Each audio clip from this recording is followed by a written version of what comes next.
History remembers them as rulers, but their habits were beyond imagination. One slept surrounded by snakes, another demanded meals no human could stomach. These aren't myths, they were real, and their stories will leave you speechless. Join us, and let's discover the strangest queens who ever lived. Number 12. The Chinese power behind every throne. Empress Dowager Cixi didn't just rule China, she turned the entire imperial system into her personal playground while the country crumbled around her extravagant lifestyle. Starting as a low-ranking concubine, she climbed to absolute power by producing the emperor's only male heir, then spent the next 50 years manipulating puppet rulers and eliminating anyone who threatened her control. Her daily routine was so absurdly luxurious, it reads like satire.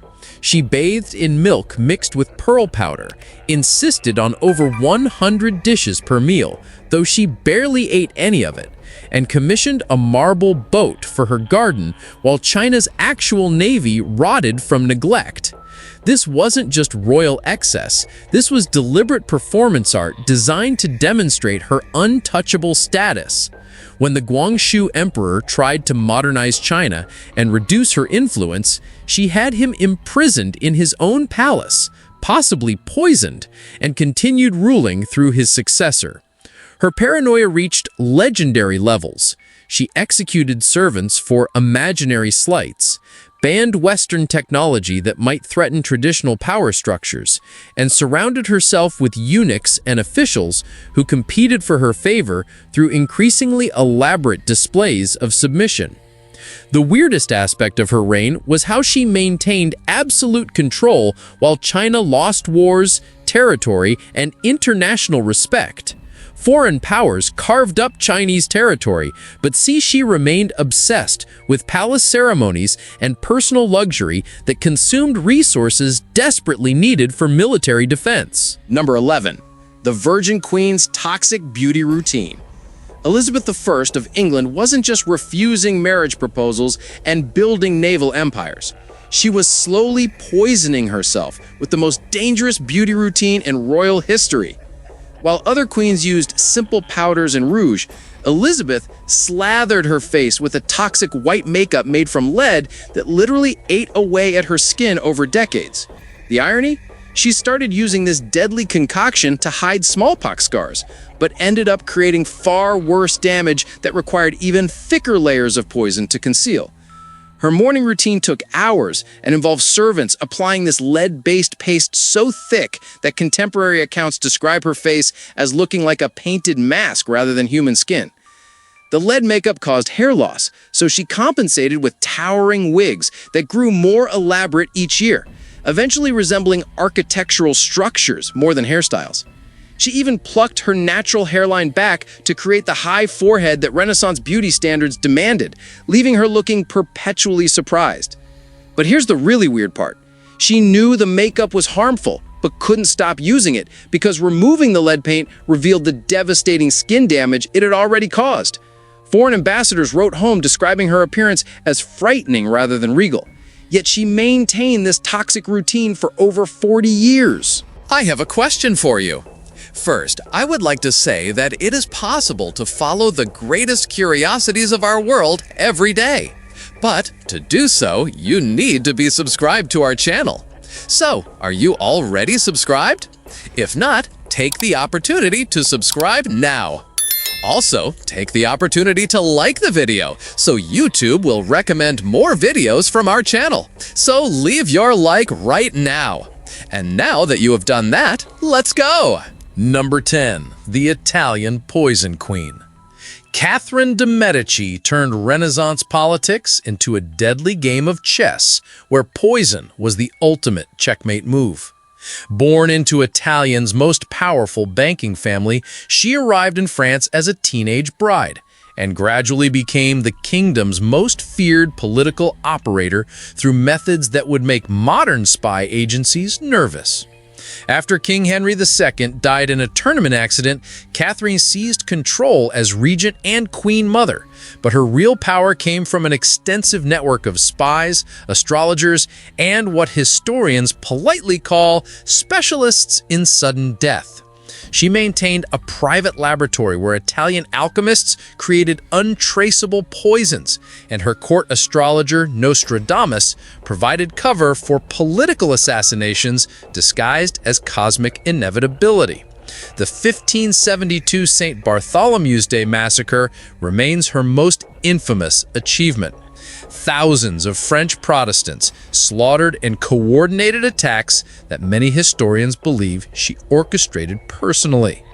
Catherine understood that religious conflict could be manipulated for political gain, so she encouraged Catholic extremism while secretly negotiating with Protestant leaders, playing both sides until violence became inevitable.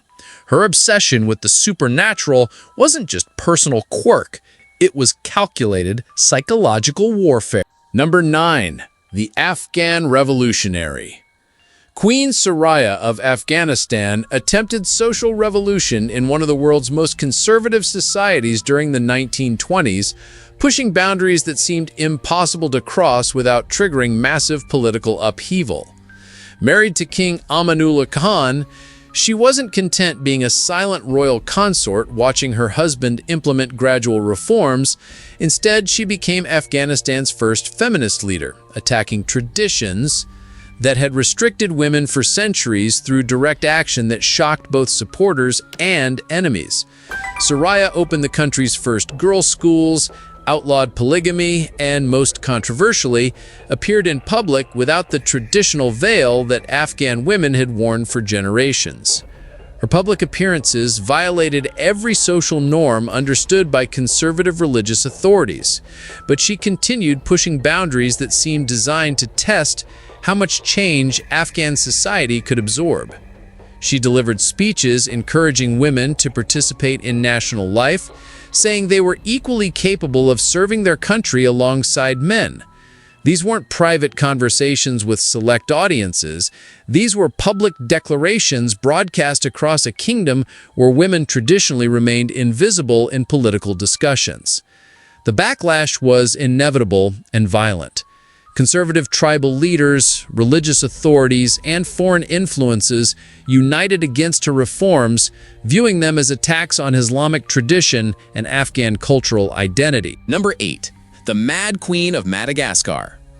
Ranavalona I of Madagascar ruled through methods so brutal and paranoid that European visitors called her the Mad Queen, though her reign lasted over 30 years and successfully kept foreign powers from colonizing her island kingdom. Her signature method for determining guilt was the Tangina poison trial. Accused criminals had to drink a mixture containing poison extracted from the tangina nut while eating pieces of chicken skin. If they vomited up the skin, they were innocent. If they couldn't vomit or refuse the test, they were executed immediately. This wasn't just legal procedure, it was entertainment for the royal court, who gathered to watch suspected criminals literally bet their lives on their digestive systems. Ranavalona banned Christianity, expelled European missionaries, and sealed Madagascar from foreign trade, creating an isolationist policy that protected Malagasy culture while causing massive economic disruption. Her paranoia extended to her own family. She executed relatives suspected of disloyalty and maintained a network of spies who reported on conversations, activities, and even dreams that might threaten royal authority. The weirdest aspect of her reign was how she combined genuine political intelligence with methods that seemed designed to terrorize rather than govern effectively. She understood that foreign influence posed real threats to Malagasy independence, but her response involved systematic violence that killed thousands of her own subjects. European accounts describe public executions so frequent they became routine entertainment, with victims thrown from cliffs, burned alive, or forced to drink boiling water as punishment for crimes ranging from theft to Christianity. Number 7. The Hawaiian Music Revolutionary. Queen Liliuokalani wasn't your average monarch getting overthrown by foreign powers. This woman turned political defeat into artistic genius in ways nobody saw coming. When American businessmen and military forces kicked her off the Hawaiian throne in 1893, most expected her to fade into historical obscurity. Instead, she grabbed a pen and composed one of the most haunting songs ever written. Aloha Oe became Hawaii's unofficial anthem. But here's the weird part. She wrote it while basically under house arrest, suspected of plotting rebellion. Guards watched her every move, yet she managed to create music that outlasted every politician who destroyed her kingdom. The song wasn't just beautiful, it was her revenge served cold through melody. She spent years petitioning Washington politicians, writing letter after letter demanding Hawaiian independence. Most dismissed her as a defeated queen clinging to lost power. But Liliuokalani understood something they didn't. Cultural influence lasts longer than political control. Her music became more powerful than any army, turning her from a forgotten ruler into an eternal symbol of resistance. The Americans got their territory, but she got immortality through art. Number 6. The Spanish Inquisition's royal sponsor. Isabella of Spain didn't just sponsor Christopher Columbus. She created one of history's most terrifying religious police states while refusing to bathe for months at a time because she believed cleanliness was sinful vanity.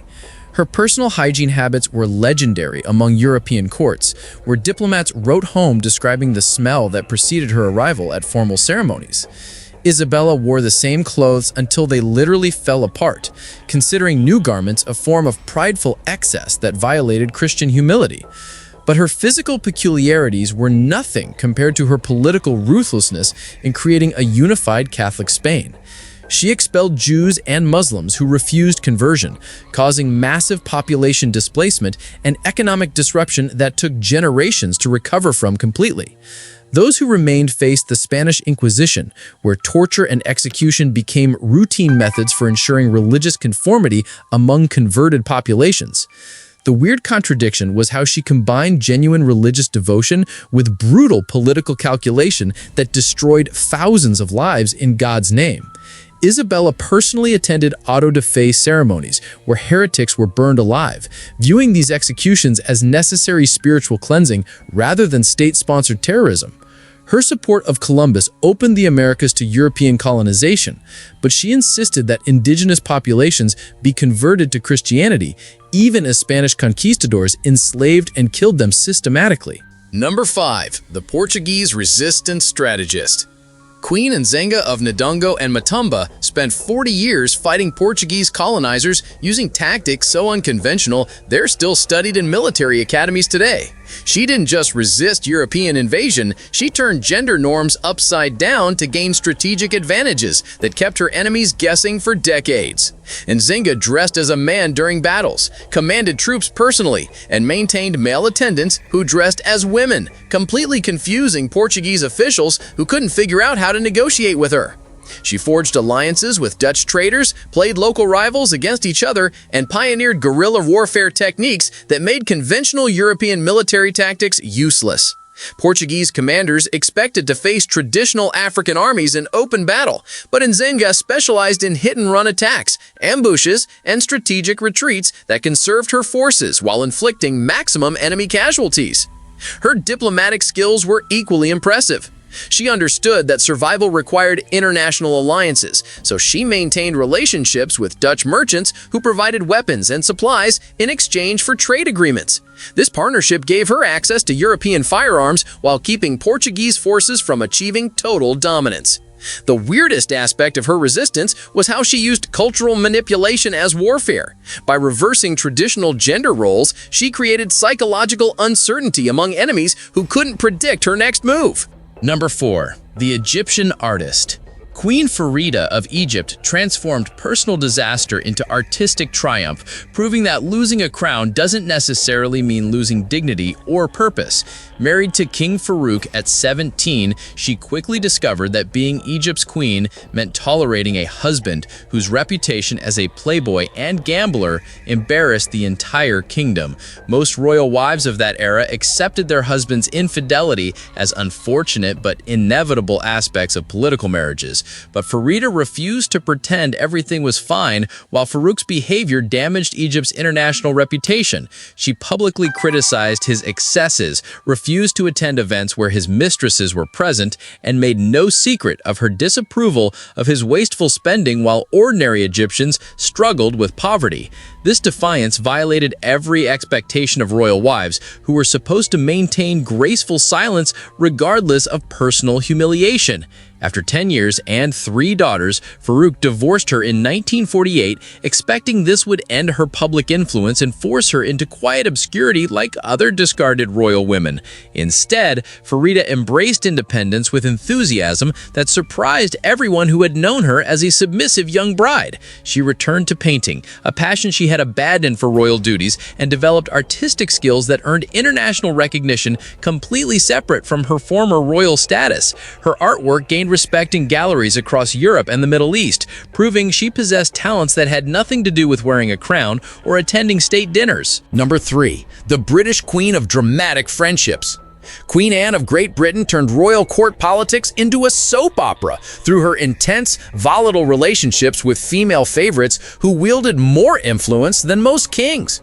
Her friendship with Sarah Churchill, Duchess of Marlborough, was so emotionally charged that historians still debate whether their connection was political alliance, romantic obsession, or something entirely outside normal categories of human relationship. They exchanged thousands of letters using pet names like Mrs. Morley and Mrs. Freeman, creating an intimate correspondence that reads like love letters between teenagers rather than communications between Queen and Duchess. Sarah essentially ran England's foreign policy during the War of Spanish Succession, making military decisions and diplomatic agreements that Anne signed without question or apparent understanding of their implications. But when their friendship soured, Anne replaced Sarah with Abigail Masham, Sarah's own cousin and former servant, creating a betrayal so bitter it split the entire court into warring factions. The transition was brutal and public. Sarah was banned from court, stripped of her apartments in royal palaces, and forced to watch her former best friend shower another woman with the same attention and political power. Anne's 17 pregnancies produced no surviving heirs, leaving the succession uncertain and making her emotional dependencies even more politically dangerous. Her court became a theater where personal relationships determined national policy, foreign alliances, and military strategies that affected all of Europe.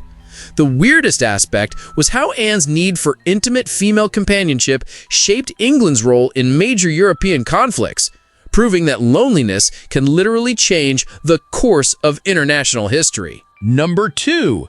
The royal rebel who embarrassed everyone. Caroline of Brunswick married King George IV of England and immediately declared war on every royal tradition, social expectation, and diplomatic protocol she could find. Their marriage was a disaster from the wedding night. George was disgusted by her personal hygiene, while Caroline openly mocked his drinking, gambling, and notorious womanizing in front of foreign ambassadors. Most royal couples maintain polite public facades, despite private hatred. But Caroline and George turned their mutual disgust into public entertainment that embarrassed the entire British Empire.